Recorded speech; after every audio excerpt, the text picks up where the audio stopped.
Amérique, on vous dit qu'Haïti est l'un des pays les plus pauvres. Vous êtes sûr? Vous êtes sûr que c'est un pays pauvre? Si c'était un pays pauvre, vous pensez que Bill Clinton aurait tout fait pour envahir ce pays, le coloniser de manière générale?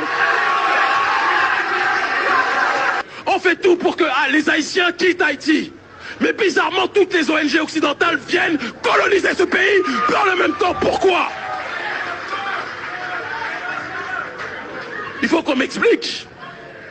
C'est comme si quelqu'un vient me dire, s'il vous plaît, c'est comme si quelqu'un vient me dire, il n'y a rien dans ta maison va brûler, il faut que tu partes loin de ta maison.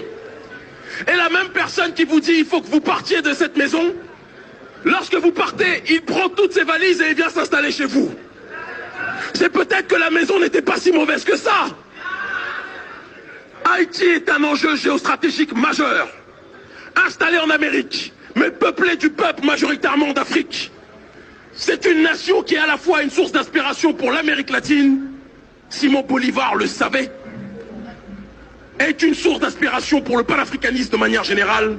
Tous les grands aïeux panafricains ont toujours loué Haïti comme étant une source d'inspiration et une source de régénération.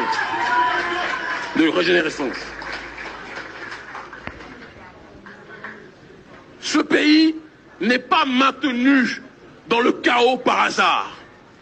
Toute l'humanité entière sait que le jour où ceux qui ont été les premiers, parce que tout le monde aujourd'hui c'est la mode d'être anticapitaliste, tout le monde est anticapitaliste, ou la plupart. La plupart. Qu'est-ce qu'il a dit? Des bolos, c'est le cas de le dire. Des bolos.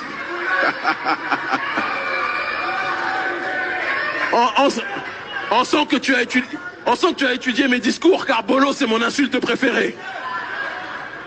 D'accord. Donc boulos c'est un bourgeois en Haïti, mais bolos dans ma langue c'est un voyou corrompu.